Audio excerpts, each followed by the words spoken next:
on this you pay me, yo. I got a man them waiting, though. I got the juice and gravy, yo. I got a man them. Hey guys, welcome back to my channel. As you can see, today is all about the blonde hair. I know it's a little bit overdue, but we are finally here. Okay, listen, this process was kind of tough, but we got there in the end. Okay, stressful. I made a lot of mistakes, but listen, I'm here to share.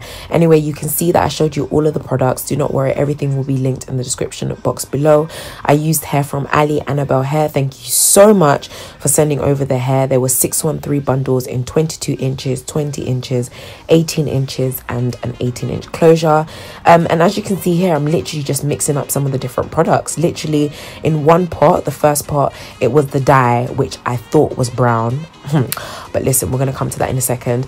And then you can just see me basically mixing up the toner. Toner is so important, guys, to kind of take away that really yellowy color from the 613 bundles. But basically, for every one bottle of toner, I use two bottles even of developer, and I'm just using some random plastic spoon to mix it all together. But yeah, that's the two different things that I use. Then I basically just tried, oh guys, please, this is the first time I'm doing it, so do not judge me, okay?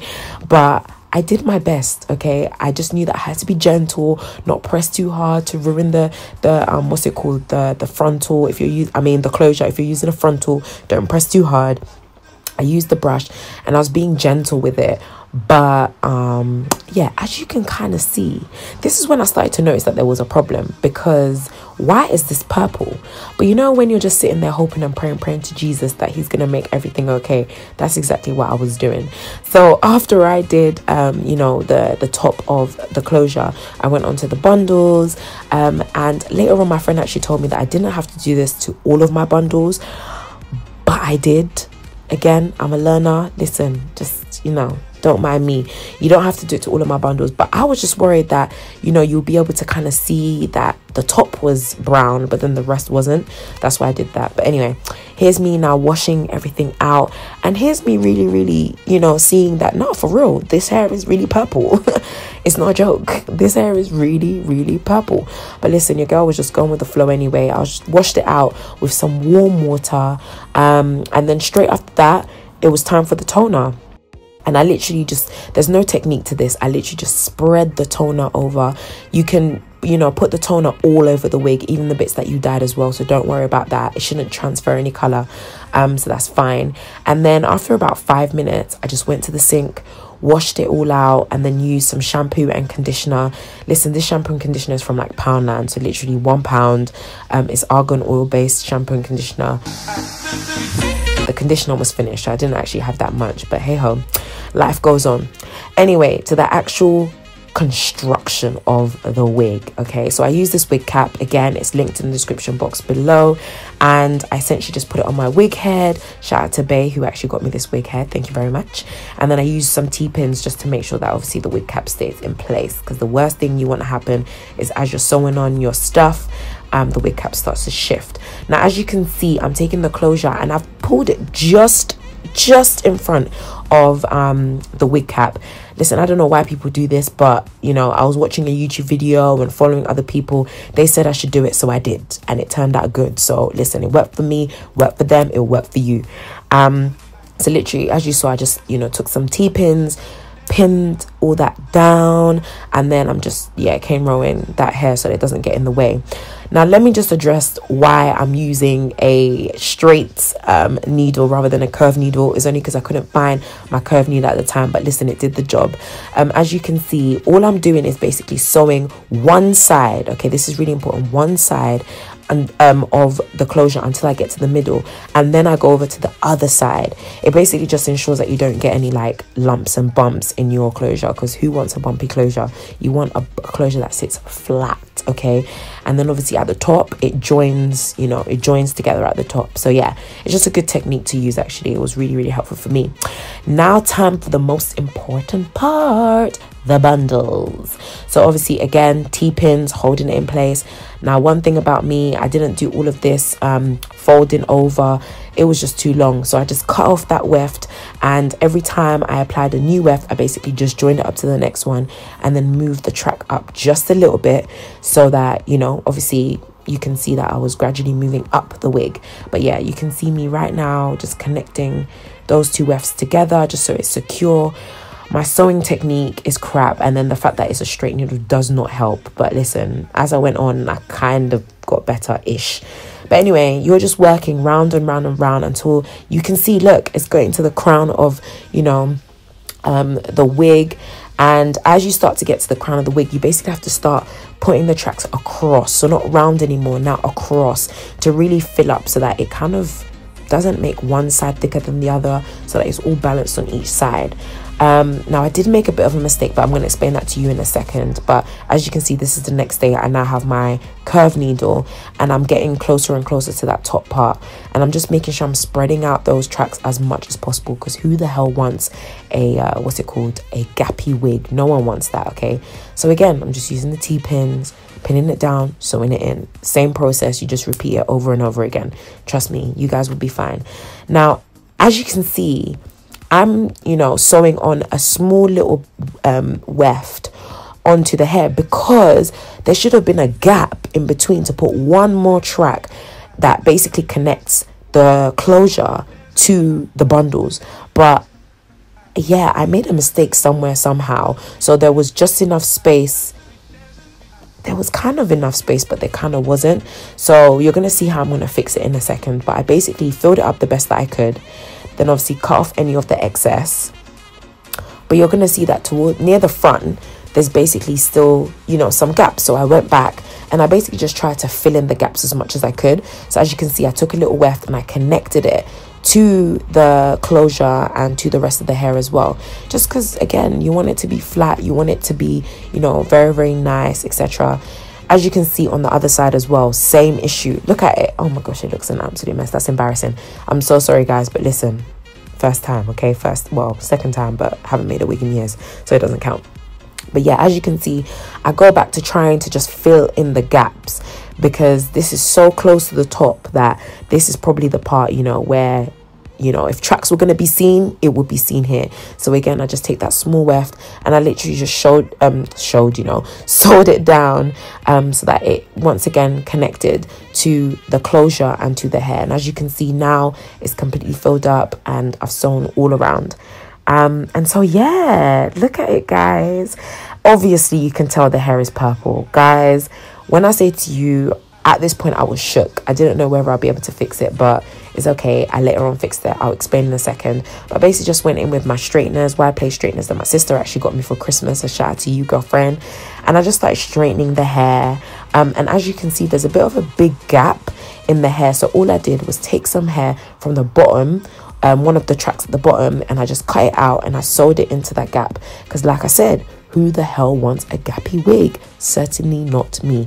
But as you can see up close and personal, this hair really is purple. Guys, I didn't know what to do at this point. I was just, it was a lot. But anyway, so now I'm taking some mousse, realizing actually that it was finished, but tried to apply it so that obviously I could, you know, flatten down the flyaways. But you know, it's fine, it was all good. But I proceeded to straighten it anyway, and you can see the hair is bouncing and jiving. Yeah I'm so done. That was so cheesy. Oh god. Anyway, so now, you know, I opened up, you know, that closure, and now I'm just covering up those tracks. People, please, on every single side, cover your tracks. Now I'm just using some Kera Care. Kera Care is the best hair serum ever, and I'm basically just putting it on to just, you know, give the hair some more moisture. Now one thing that I'm starting to realize, oh yeah, by the way, that's some edge wax, the best edge control wax you could possibly ever have, and I'm just using it for the flyaways. But one thing that I'm noticing is that every time I do that and then I straighten it, so every time I put the wax and then I put heat, it's making the hair slightly brown. But yeah, it was kind of a mistake, because I realized that it actually makes the hair greasy. But yeah, that's a story for another day. Obviously you can see that I couldn't be bothered with the other comb. I was trying to part the hair, but it just wasn't working out, so I used the pen. And yeah, here's me again just applying that edge wax and straightening it, because I was like, oh my days, okay, if I do this for the entire wig, maybe it'll go brown. But it didn't really work out like that. The hair just got really, really greasy, which wasn't cute.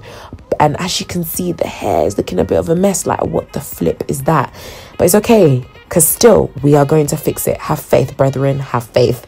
So now I flipped over the wig and I'm just cutting out that little excess excess, wow, English, Nissy, that little excess bit, you know, from the wig cap. Of course, you need, you know, there to be, it needs to be showing, guys. Please do not allow your wig to look like a helmet or a hat, okay? So make sure you do not sew that area down. And now this part is completely optional, okay? But I saw one of the YouTubers do it and I really liked it, again, so that your wig doesn't look like a helmet. She basically just tweezed some of, you know, the front part of her wig, and I felt like it worked for her and it worked for me. So yeah, give it a try. Obviously cutting off that excess lace at the front, and I'm doing it in a jagged motion again, so it just gives it a bit more of like a natural look rather than it being dead straight and again looking too wiggy. As you can see, I'm just going back, correcting basically my mistakes. So I'm seeing that, okay, bits are kind of hanging off, bits are not really, you know, sewn down in the proper place, but your girl went back and is sorting it out. So as you can see here, there's like a bit of like a flap that's a bit loose, so I just went again, just sewed it together to make sure the wig was all intact. And then I turned the wig upside down and I just took a band, again linked in the description box below, that I'd cut off from a roll and literally just sewed it onto the wig cap. Obviously if you have a frontal, a lot of people sew it onto the actual frontal itself, but obviously this is a closure, so yeah, I just went on to put it on my wig cap. Nothing special, extravagant. Place it where you think works best for you. As you can see, I'm taking those wide plate straighteners and I'm basically just curling the hair. The next day. But literally the next day, guys. It was the next day. As you can see, the hair looks different. It's brown.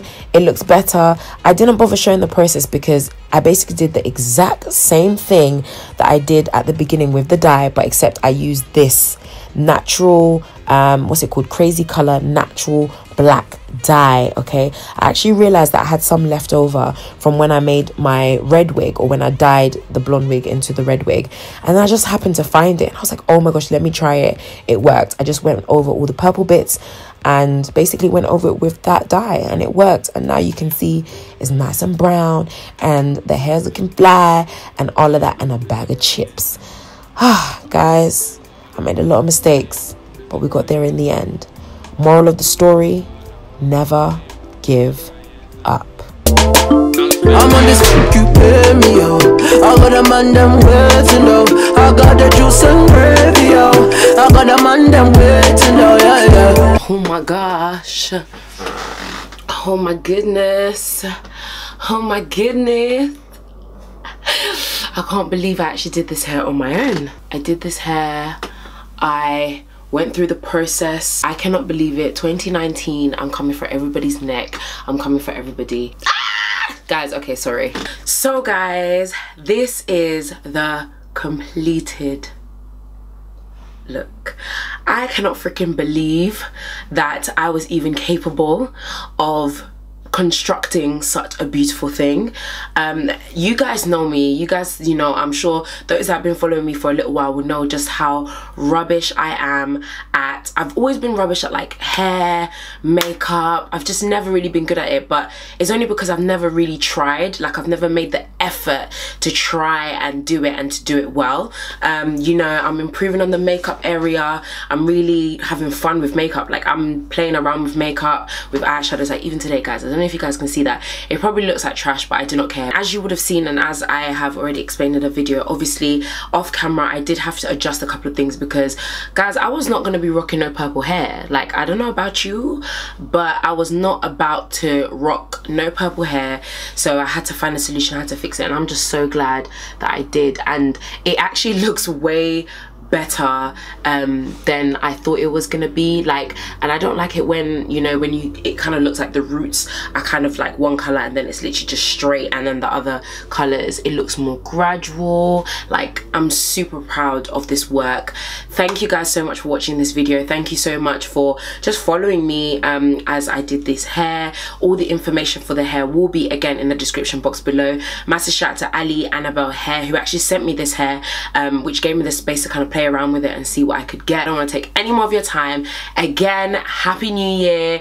I just hope that this year is a year filled with greater expectations than you can even believe. And yeah, I will see you guys in another video.